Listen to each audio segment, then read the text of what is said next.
welcome back to Not Coming Soon. Oh, yeah, we're back. This is the podcast where two brothers venture into the wild jungles of the unproduced films and bring them to you. Bring them back to you on a silver platter. We present them to you and to the other brother for your consideration. So without further ado, I am Ryan Myers. I am Jeff Myers, and can I be 100% honest with you? I forgot the name of this podcast. Oh, Jeffrey. It's like the best part of the podcast. It's genius. Actually, I disagree with myself. The best part of the podcast is our logo, which doesn't include the title. So I'm very proud of our logo. We should put it on hats. We should, dude, our merch. Like gangbusters. Our merch would be crazy. Gangbusters? Dave? Gamebusters? Dave and Busters. Dave and Busters. Like, it's gangbusters, right? Gangbusters. Gangbusters. Where's that come from? No freaking clue. If only there was a podcast that would dive into cultural sayings. Called Herein Lies the Rub. I don't know. I feel like I looked into... I guess there's ample sayings out there for us to use. I just feel like you'd hit a wall at some point, you know? Yeah, definitely. And then you definitely hit a point where you've reached all of the popular ones. I feel like it would be hard to space out the most popular. Oh yeah, good point. Most popular. Yeah, because you don't want to load the front end of that. Right. Yeah. Hey, well, that's why we're doing this, where there's just endless imagination, endless worlds to conquer out there. Our brains are the only limit to this ship. Oof. Love it. What are you? It's been a while. What have you been watching? And how are your holidays? Happy New Year. Happy New Year to you as well. I know we spent a good amount of the holidays together, but you had a little bit of a different experience than I. Yeah. Do we want to delve into how fun our Christmas trips were? I think we can leave it to we traveled across the country in an ill-fated journey that ended with 2 periods of COVID isolation and canceled flights and long road trips. And I think that the crew that we've interacted with is up to 6 infections at this point. Oh, cool. I think we've been able to limit the spread, at least on our end, which is good.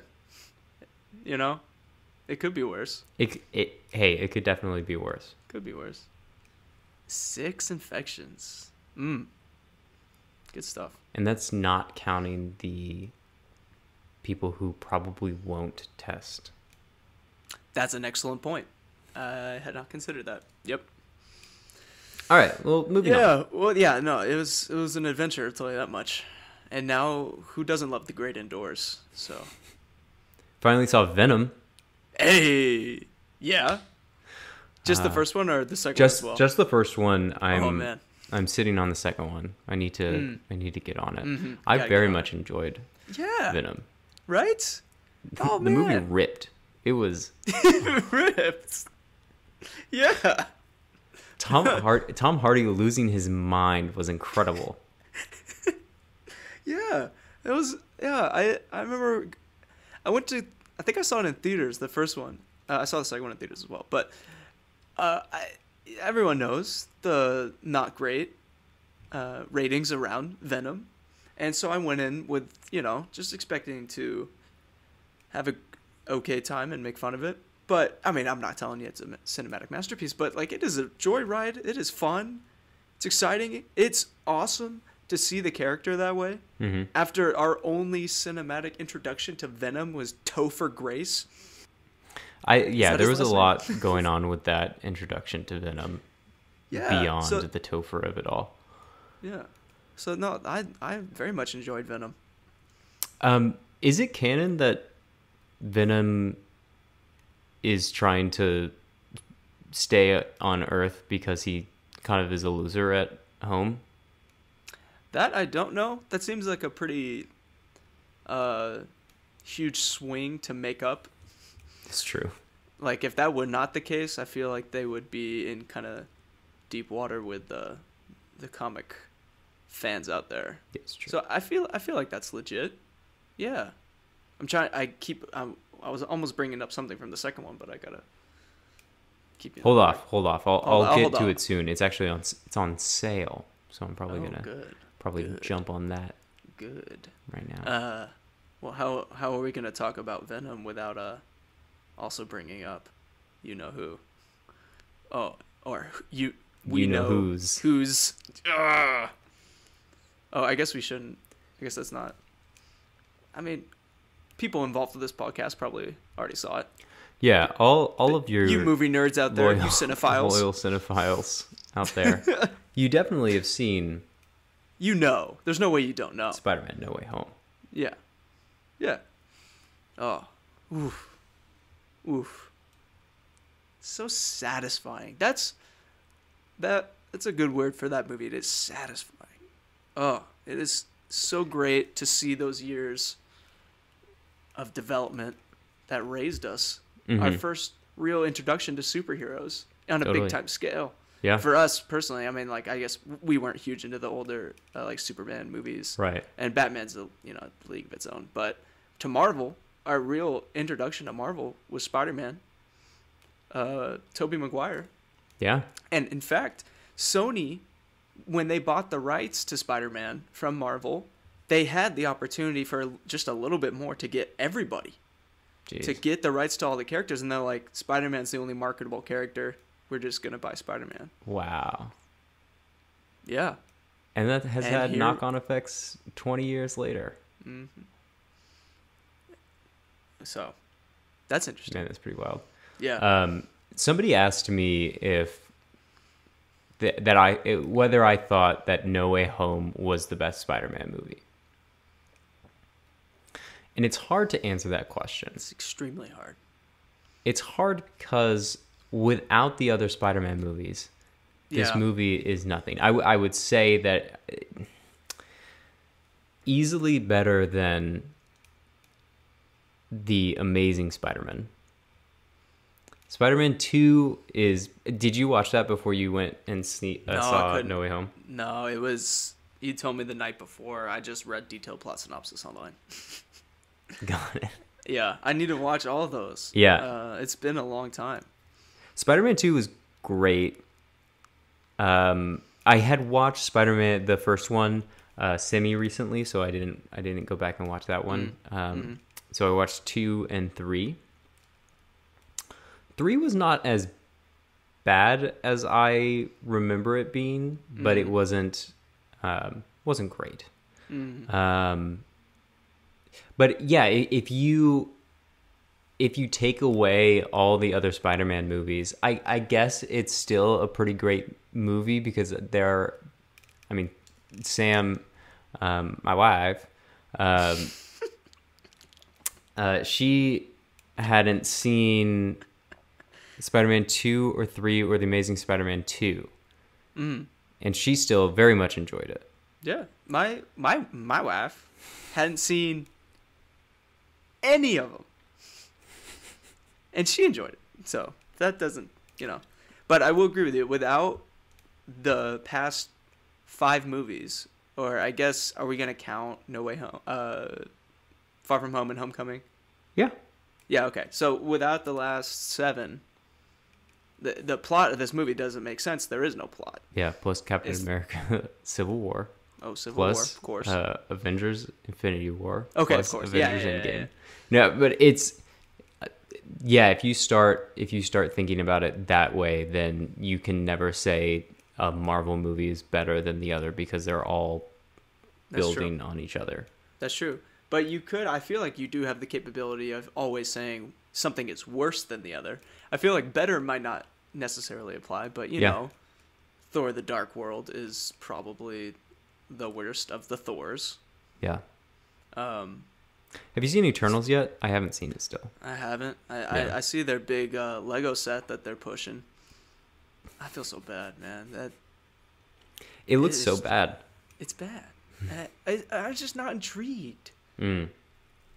You gotta gently immerse me in this separate squad. Yeah. You know, I don't know. It's pretty incredible the cast that they pulled together for it. Yeah, it is. No, like objectively, this movie should not do poorly. Yeah. It's just, it's hard to pick up friction after the like grand finale of the Infinity Saga. Yeah. Starting out with entirely new people. I don't know. Yeah, I'm curious to talk to somebody who has seen it because I don't think I know anybody. I think it's coming on Disney Plus this month. It is the 12th. Okay, cool. Yeah. We'll watch it So then. I'll give and we'll that a watch. Yeah. But I mean, like, obviously, it's not being well received. Not just because it's not the characters we've known to know and come to love, but it's like apparently not great on a film scale either, according to Rotten Tomatoes. But again, take it with a grain of salt. They gave Venom like a 20, so what do they know? Clearly nothing. Clearly nothing. So we don't want to turn this into a Marvel pod. We don't. No. Do you have a movie to present of your own creation today? Oh, yeah. Yeah. I got a good one for you. I've been sitting on this baddie for a while. Didn't know if it was ready. I didn't think it was ready. And then I was just contemplating the story and was like, it's missing something. Okay. And I added a little new piece to it. So we'll see how we see how you guys like this one. So, oh goodness. So let's dive in. My story takes place on an unseasonably warm early February day and follows the life of what he calls himself a writer, but what he does is just crank out 5 days a week as many stories as he can and try to sell them to newspapers, blogs, online, stuff like that. I don't know if that market actually exists. I just wanted this guy to have some free time. So he works 5 days a week, very hard. He doesn't have the 9-to-5 job, but he's like, hey, I'm going to go all in on the weekdays, and then weekends I'll just hang around, gather inspiration. So this day is a Saturday. It's not one of his work days. And he has what he does to get inspiration is hike kind of around his apartment building. It backs up to like a lot of forest essentially. And he usually hikes around there, chills out, observes nature, and gathers inspiration for his stories. This time, however, he has some friends that want to join. These are part of these friends are the new addition. So I have like very little information about these friends. Okay. But anyway, they're going to join him on this hike. And he's waiting for them one day. Sorry, where is this based? Indiana. Indiana. Got it. Right, what you know. Okay. That was, yeah. So in Indiana, where there's a lot of rural area, if you haven't been, a lot of flatness. And so it's the morning. He's waiting for his friends to come up. He's watching The Twilight Zone. He's watching a particular episode where this frontier family is coming out on the Oregon Trail, and they come around to Sand Dune to see power lines and a road. All right. Because they're searching. Their son has tuberculosis and is very ill, and he goes to look for help, and he comes around and sees a road and power lines and a car, and he's super confused, and he gets taken to this way station or gas station or cafe kind of place, who they fix him up because he's freaking out. They give him some stuff, and then eventually they give him... It's like something like aspirin. It's some medicine that's like commonplace now, but they obviously did not have in that time. And they're freaking out that he looks like the way he does, and he's freaking out about all this new stuff. And eventually he just kind of runs away with this medicine, and then he goes back over the hill, and it's back in Oregon Trail times, and he saves his son. It's a great episode, and also he when he's in the cafe, there's like a little store, it's a convenience store, and there's some like book, and he reads some blurb about the discoverer of this medicine that they give him, and it's like his son's name. So when he comes back and gives the son the medicine, I guess that inspires him to go off and discover it for himself. So anyway, that's the Twilight Zone episode that he's watching. Thematically, it plays in. So that's a time travel situation, not the village situation. Correct. Sorry. Okay. Yes. That is actual time travel. Cool. There's no description of the mechanism of which it happens. It's just This is Twilight Zone episode. It's just fun to think. Cool. About. Yeah. All right. So that's what he's watching. Excited to see how this ties in. Yeah. So one of the places, and so I think I want to have him maybe before the actual day that the story takes place, have him go. So maybe this is the story takes place on a Sunday, and we see what he does on a Saturday. Anyway, there's a very old, rundown house that's out in the woods behind his apartment building. And whenever he goes there, he passes like some sort of farming equipment on the way there. It's quite a ways away from the house, but it's obviously meant to be from that house. It's rusted. It's obviously out of use. It looks obsolete anyway. He always passes that. He observes the house, how it's dilapidated and holes in the walls and roof caved in at one point. So he observes all that and knows that's there. So, but on this day, he looks out and there's smoke coming from the chimney of this house. Okay. And he's like, okay, I might get a head start. I'm going to go head over there before my friends get here. And so as he's going there, he notices that the old outdated equipment is not there anymore. It's gone. And he was there the day before and it was there. So he assumes somebody took it. So he keeps going on, but then he's noticing it's like the tree coverage is not as intense.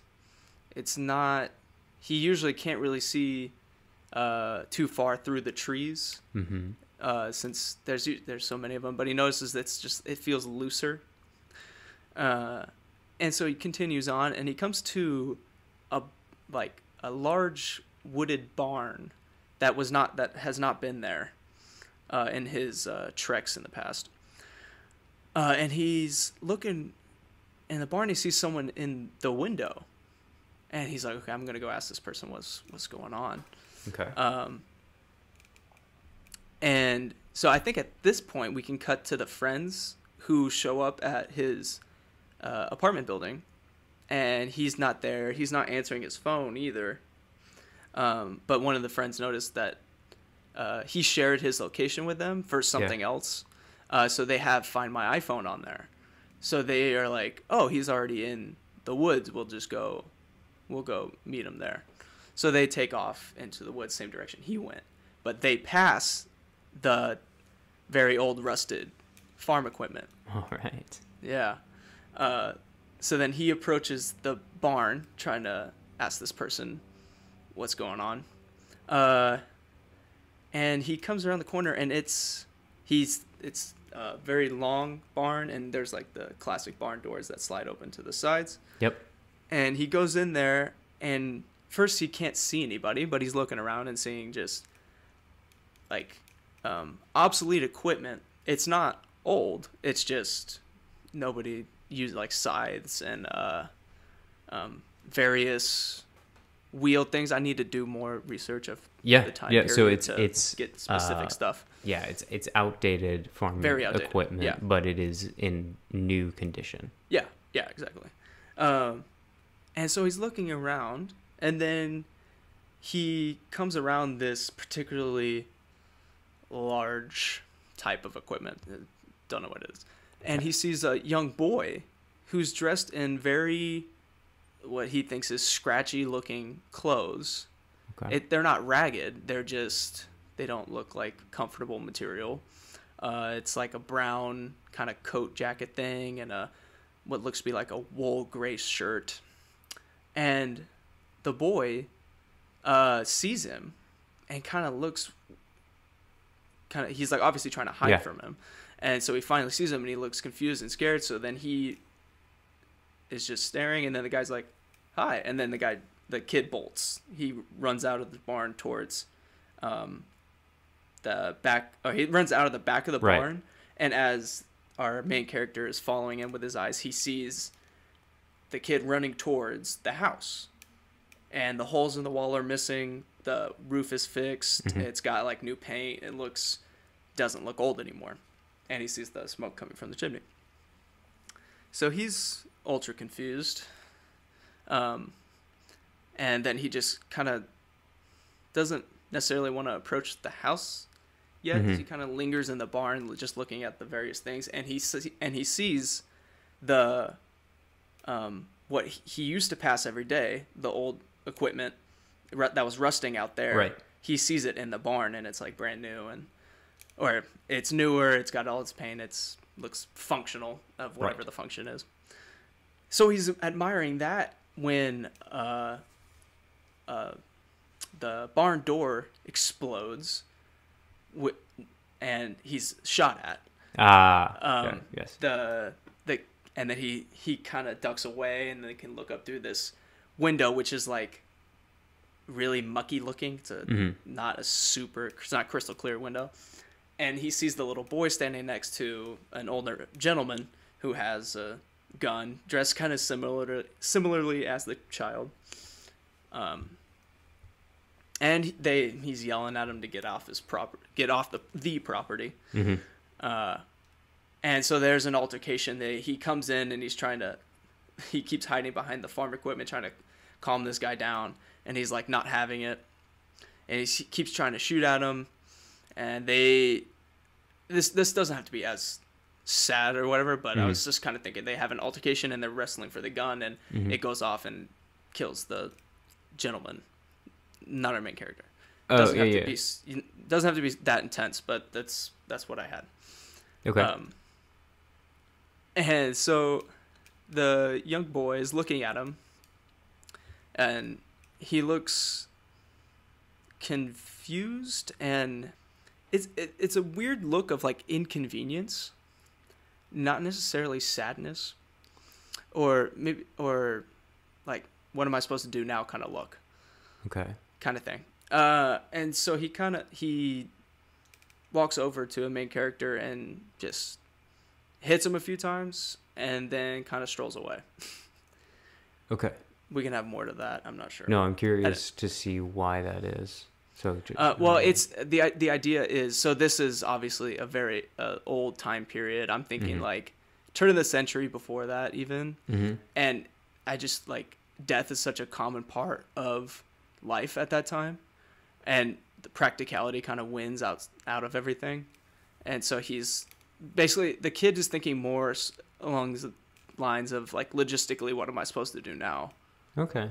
Not necessarily the like loving father-son relationship that we kind of are expecting today. It's kind of just like, okay, so you're trying to establish a reaction from this child that is unexpected to our main character. Yeah, okay.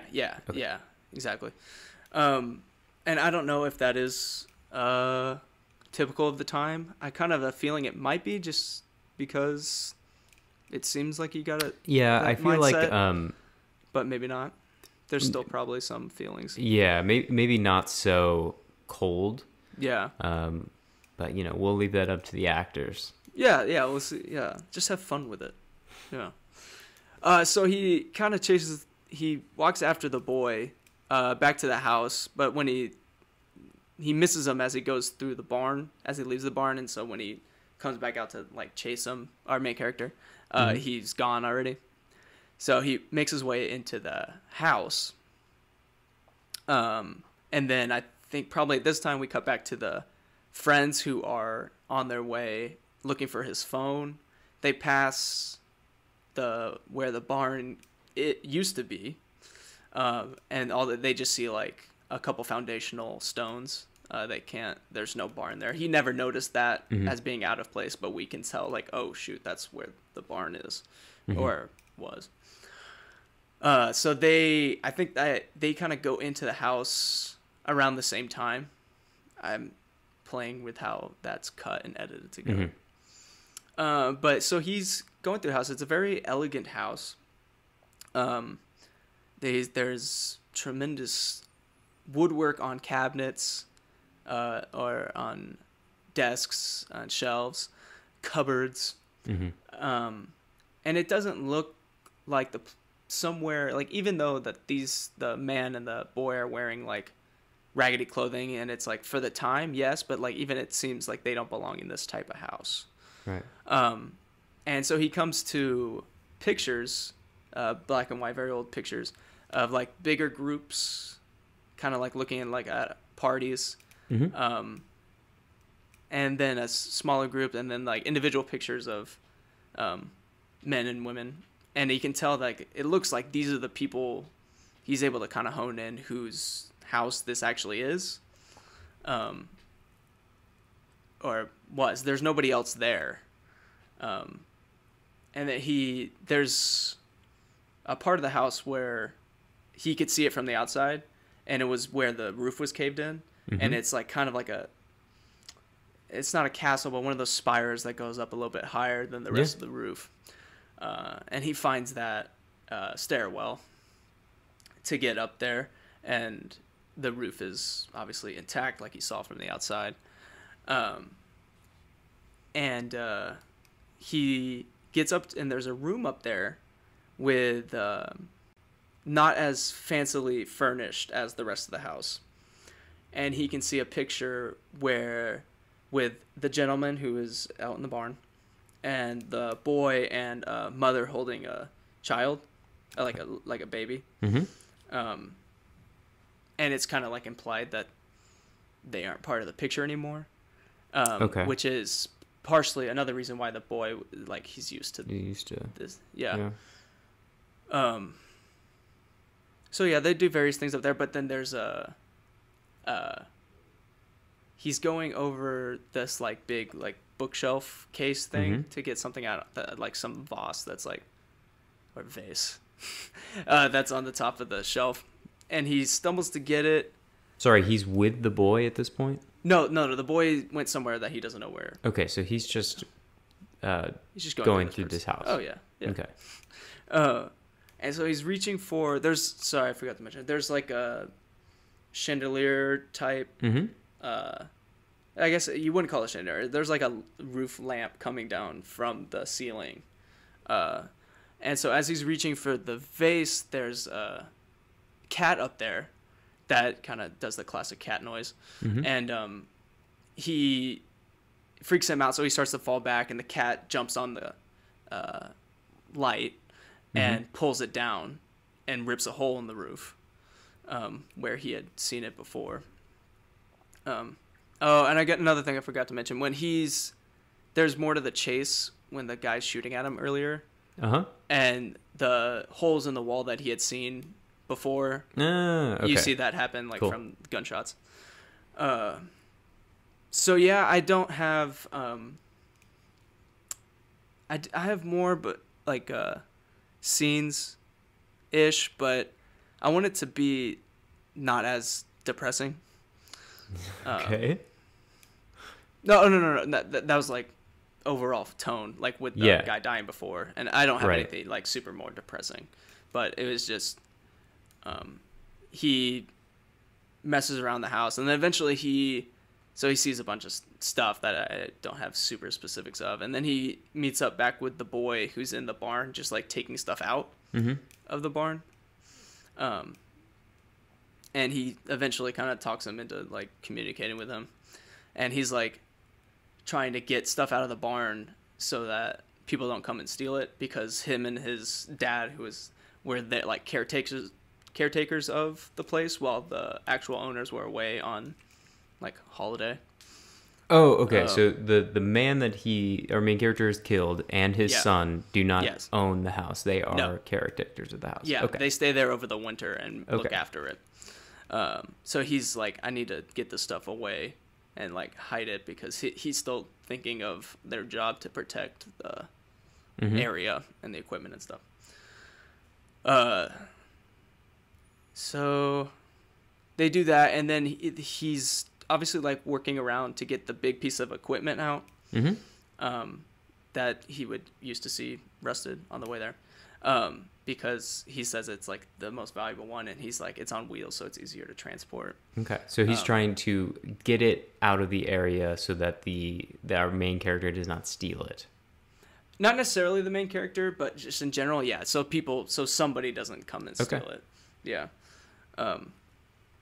They have they talk and stuff, and I have one line where the kid looks at our main character's clothes, and he's wearing like a light flannel and t-shirt and jeans, and he's like, do those clothes keep you warm? And he's like, they're not really for that. And he's like, that looks really, like, he pities him for having like not rags. No, he pities our main character for not having practical clothes. Yeah. Like, yeah, for not having the like more dense stuff that he kind of expects people to have and wear. Interesting little like thought of like what would a person from a prior age think of how we operate these days. So they kind of, he's like helping the kid now, so the kid knows he's not really a threat-ish. Right. Except for the fact that he killed his Except dad. for he kills dad. Yeah, I know, yeah. And also I forgot about the new part where the people are trying to find him on his phone and stuff. But they're like trying to track his phone, and they're like going through the house with him. When the lamp falls in the ceiling, they just dust rustles more than it had the rest of the time. So there's some remnants of what was happening in our main character's point of view. Yes. But not like the hole in the roof was there when they got up looking for him, in that because they were able to track him. Okay, so you're saying that there are things that our main character is doing in the past that is actively affecting the house that our friends are walking around in, or all the things that happen you can see reflected but have happened long ago. Yeah, that one. Got it. Except for like when this big commotion happens where he rips a hole in the roof, like all of it looks the same. It just like dust rustles more than like something was going on, but that's it. Like nothing is physically changed other than the dust kind of being more, I don't know. So there's just some indication that they somewhat experience what was happening, even though it happened so long ago. Or it Got it. Yeah, anyway. Okay. Yeah, so then he's helping the boy move out all the stuff from the thing, and they start to push the big machine on wheels. They start to push it away in the direction of our main character's apartment building. They part ways kind of at this clearing where it's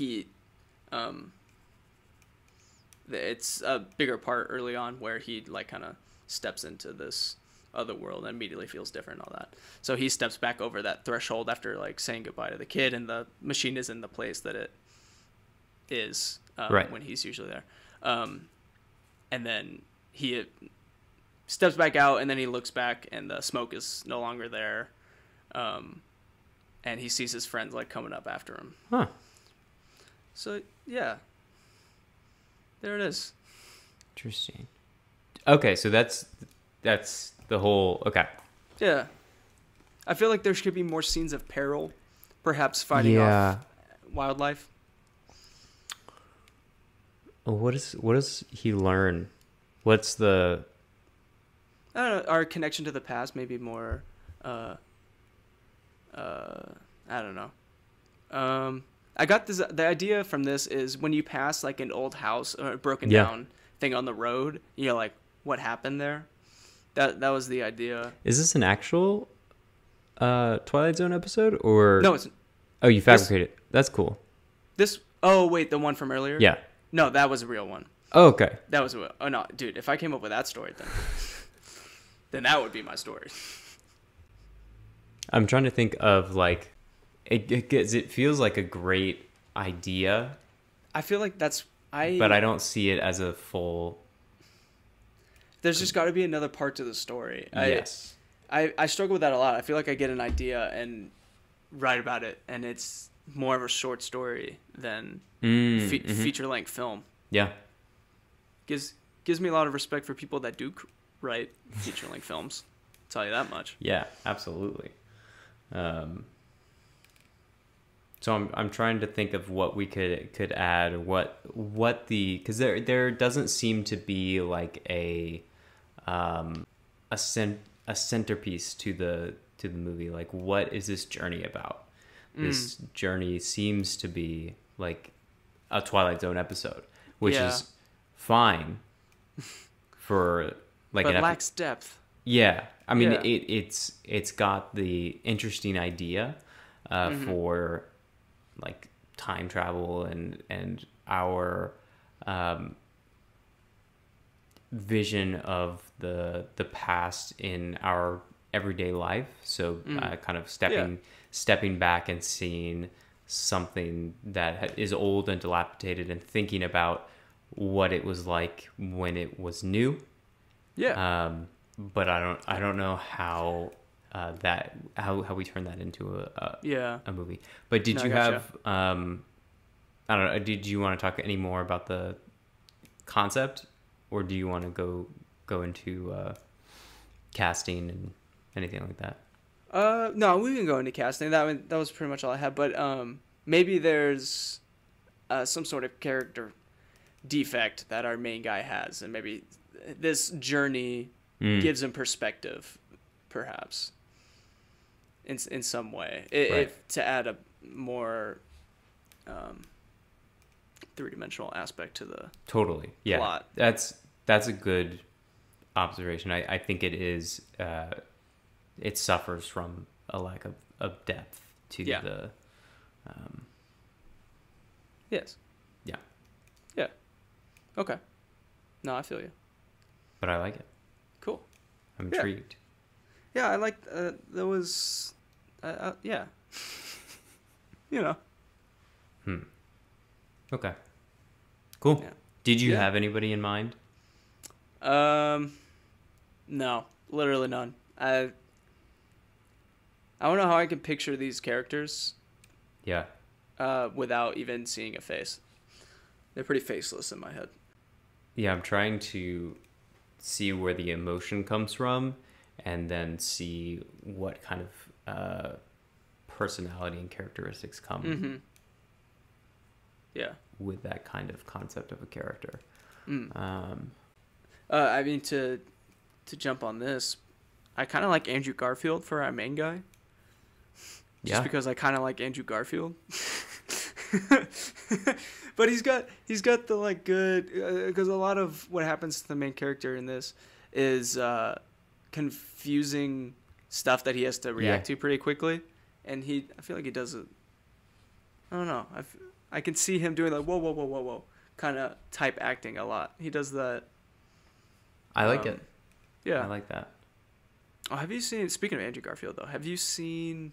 Crap, what is this called? It's Andrew Garfield and Adam Driver, and they're Silence. Priest. Yes.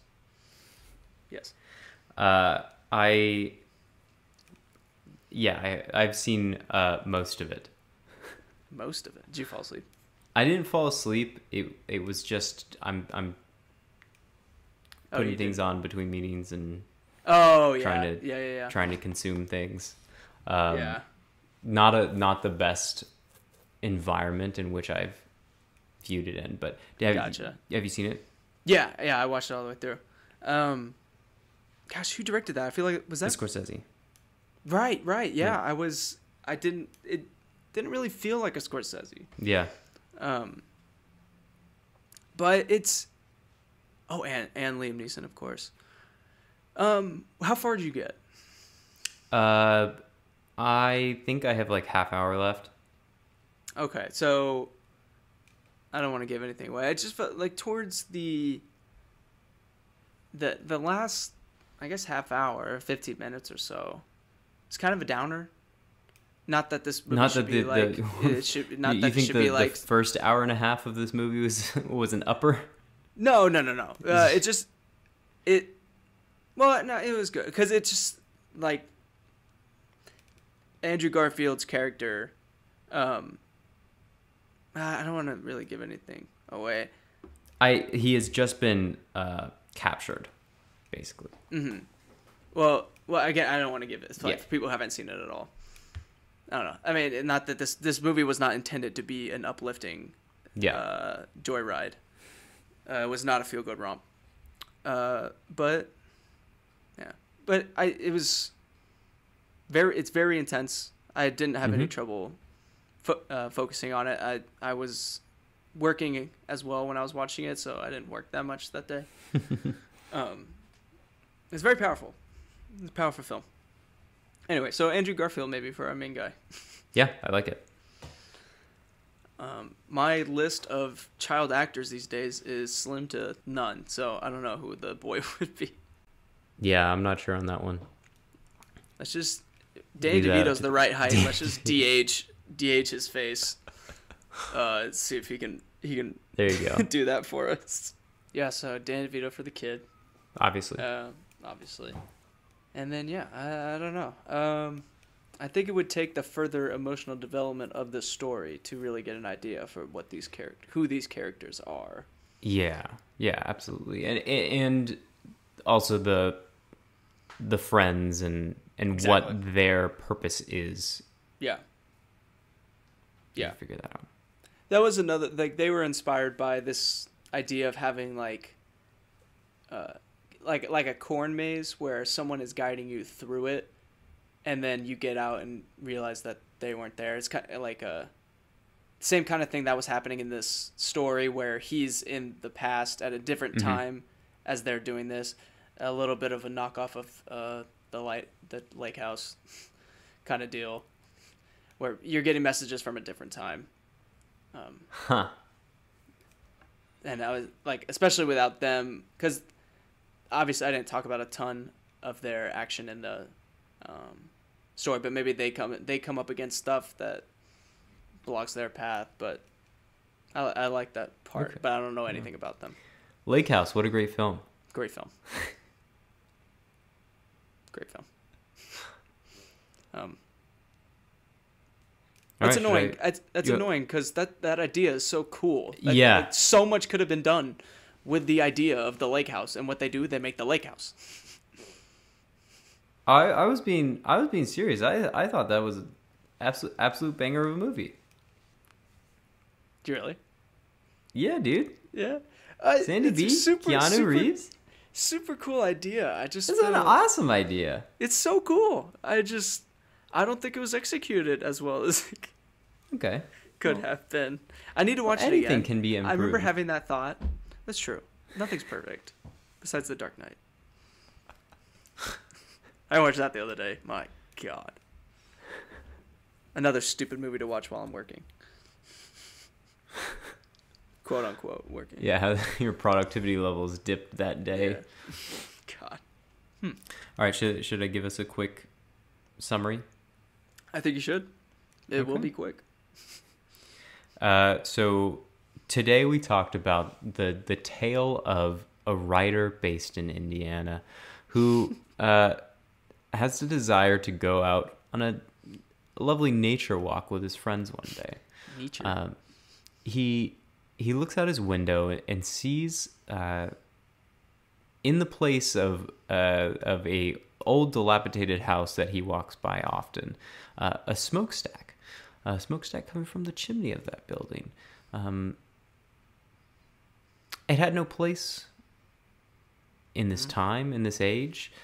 So he goes to investigate. As he approaches the house, the old farming equipment that used to be strewn about in the woods on arrival is no longer there. And as he closes in on this house, he sees a farmhouse that is in stunning condition. Nothing close to the dilapidated condition that he is used to seeing it in. He continues to investigate the grounds. He sees old, outdated farming equipment that is in beautiful, impeccable condition. Nothing like the rusted out shambles that he's used to. He comes across a boy, a young boy who is dressed in, what we would expect for the time period of which the house would have been in its heyday. The boy, upon seeing this modern gentleman, runs into the house, and our main character continues to investigate the barn until he is rudely disturbed by a series of gunshots that blow holes through the walls in which he is observing. In a tussle with this custodian of the farmhouse, our main character savagely murders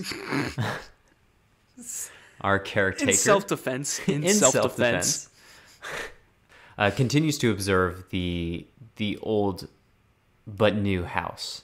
Then he's observing this the child moving the farming equipment to places that he's more familiar with them being in. So he's intrigued by that. He goes out to speak to this boy, and they discover a kinship. And they, or our main character assists this boy in moving his farm equipment.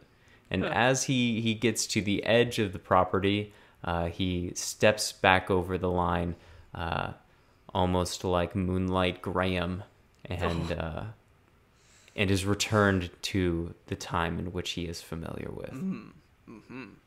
Very nice simile there. I did forget to mention this does go towards the more of like not depressing, but the reason the barn is not there usually is they like set it on fire as they leave to why would they do that? Or maybe it's an accident. Okay. Yeah, it's gone. There's a reason. It's gone. It's okay, gone. The barn. The barn is he's gone. not used to seeing the barn at all. Exactly. It's usually not there. It gets destroyed. That could be for something in the story. It could just be, they used the wood for something else. They took it down. Okay. Something. Yeah. Anyway, that was that. I hope you enjoyed it. I hope this made your morning commute less depressing. I hope. Thank you. All right. Well. Yeah. I do have a connection for you. Yes. Lay it on me. Could you do Ryan Gosling to Jason Bateman? I feel like there's like a 1. I'm like 1 away. Ryan Gosling, Jason Bateman. There is a 1. Ryan Gosling, Jason Bateman. I have 3 or 4. Yeah. That I can share with you. Oh. Nope, that's the wrong person. Damn. I was thinking, isn't it Pharrell Williams in La La Land? No, John Legend. John Legend. I was, for some reason, I was picturing Jamie Foxx instead of John Legend. But it was John Legend. I forgot about that. Okay. Crap. I should be able to do this. Man. I feel like I need to start on a path because my mind is just reeling. Okay. Yeah. So Ryan Gosling is in. I'm still trying to do that other thing. Ryan Gosling is in. Let's pick a one out there. Dude, why can't I do this? Yeah, man, just pull one. I'll just pull one. Okay, Ryan Gosling is in. Okay, Ryan Gosling is in La La Land with Emma Stone. Yep. Emma Stone is in. What should I use? Emma Stone is in. Let's say, Birdman. Okay. With Michael Keaton, and Michael Keaton is in. Oh. Michael Keaton is in Dude, I cannot think. Okay, maybe I need to approach this from the Jason Bateman side. Okay. We'll cut all this. Oh, it's actually it's not bad. Okay. Jason Bateman. Trying to get to Ryan Gosling. Jason Bateman. Okay, we have Horrible Bosses with Sudeikis and Day. Aniston. Farrell. Okay, let me see. Okay. Uh-huh. No. Okay, did you use Horrible Bosses? I did not. Okay. But you could. But I could. God, I should be able to do this. Jason Bateman and Horrible Bosses with... God, I'm blanking on Sudeikis titles. It's a tough one. It is a tough one. Well, I feel like it's not, and I'm just overthinking it. Ryan Gosling. My mind is only thinking of La La Land and Crazy Stupid Love for Ryan Gosling, and then my mind is only thinking of Horrible Bosses for Jason Bateman. And I cannot get out of that. Crazy Stupid Love could get you there. Crazy Stupid Love. Okay, if I connected Ryan Gosling through Crazy Stupid Love using you don't use Julianne Moore, do you? Nope. No. Crazy Stupid Love. It's not Steve Carell. It is? Yep. Oh! Wait, no, I'm just getting back to... Okay, so you used Ryan Gosling in Crazy Stupid Love with Steve Carell. Steve Carell is in... So you have a Steve Carell movie with Jason Bateman? No. Okay. I used some deep bench players on this one. Oh, man. Or not bench players, but non-main bit parts. Yeah. / cameos. Yeah. Ryan Gosling, Crazy Stupid Love, Steve Carell. Steve Carell is in... I'm trying to get to Jason Bateman. Steve Carell is in... How to get to Jason Bateman? I gotta be able... There's thousands of people in Anchorman. Dude. How do I get to Jason Bateman from... Dude, you're right there. From Anchorman. Oh, is it a... It's not... Oh, no, that's Chris Pine. Never mind. You're so close. Okay, so it's Anchorman. So Steve Carell's in Anchorman. And Jason Bateman is associated with... Is it a connection through Anchorman, or is Jason Bateman in Anchorman? Through Anchorman. But there's an obvious person in there that's definitely in a Bateman movie. Mm-hmm. Paul Rudd. Dude, why can I not think of anything Jason Bateman has been in? What is going on? It's driving me insane. Jason Bateman was in The Change Up with Ryan Reynolds. He's also in The Change Up with Leslie Mann. Bruh. Anchorman. Is it a main cast of Anchorman? No, it is not a main. Yeah, okay. Is it Anchorman 2? Nope. Oh, it's not? It's not Vince Vaughn, is it? Nope. God. Anchorman 1. I've seen Anchorman 2 more recently than I have Anchorman 1. I believe he's also in Anchorman 2. Okay. Just for a bit? Mm-hmm. Dude. Oh my gosh, this hurts. Do you want help? No. God, my brain is killing me. Okay, Anchorman. Dude, there's no way I don't have... Come on. The heck else is Jason Bateman in it? Horrible Bosses, The Change Up. Jason Bateman. Zootopia. There we go. Dude, he's been... What is... Jason Bateman. This is wrong. I feel... When you said this, I'm like, I'm going to get this in... there's a movie with them both in it. And then here I am. Yeah. It's a sneaky hard one. God. Jason Bateman. Did you use Idris Elba? I did not. Can I? Does that help me? Not No. that I know of. God. It could. I'm not sure. I don't think it will. Oh my god. This is awful. This is terrible. It's such a bad show. Ryan Gosling is in. Let me think of a different movie with Ryan Gosling.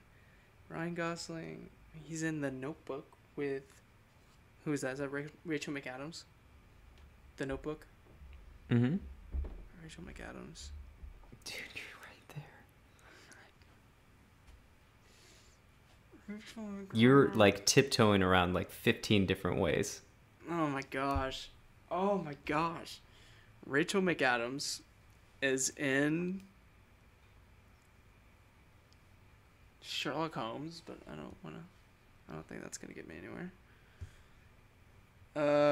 Rachel McAdams. Have I gotten to like the person who's in the movie with Jason Bateman? Mm-hmm. So Rachel McAdams is in a movie with Jason Bateman? Yep. Yes. Am I gonna punch myself in the freaking face after this? Probably.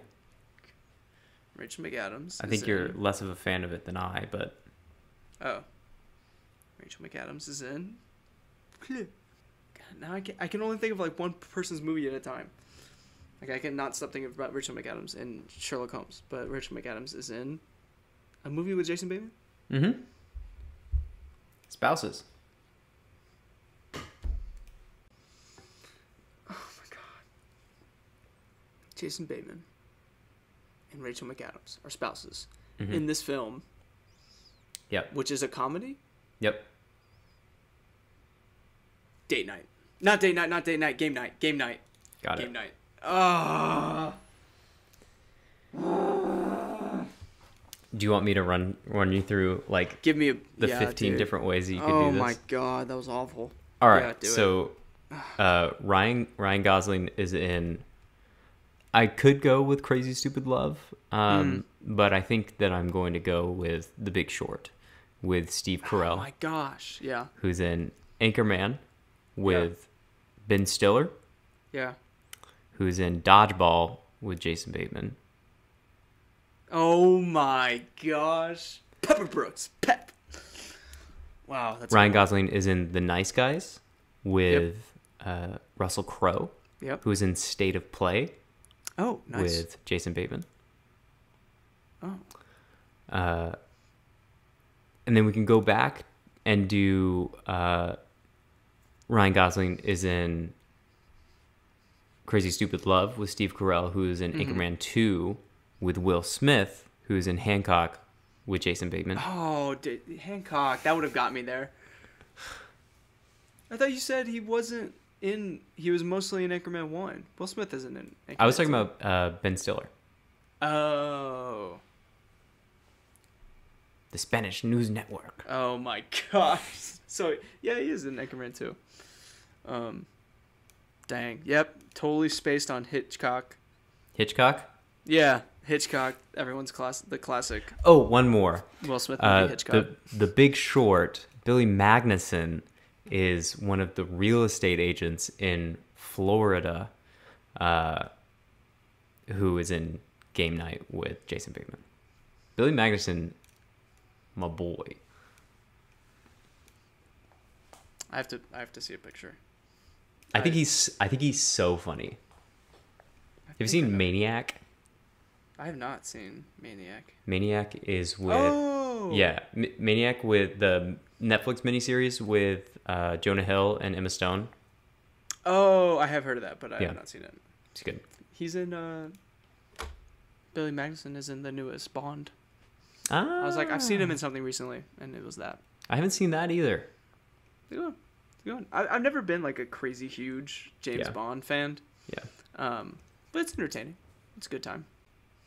Wow. Okay. Well, I'm gonna go bang my head on a wall. And with that, I think we call it. I think we gotta call it. Yeah.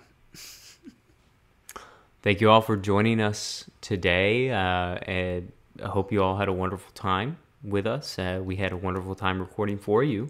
That we did. And it's been a while, and it'll probably be a while between Yeah. this episode and the next episode. It'll probably be a while between when we record this episode and when we publish it. Very true. We'll see you when we see you. Yeah. Also, if you guys can listen, I put this on my resume, so if you could give me some credence to that, that'd be great.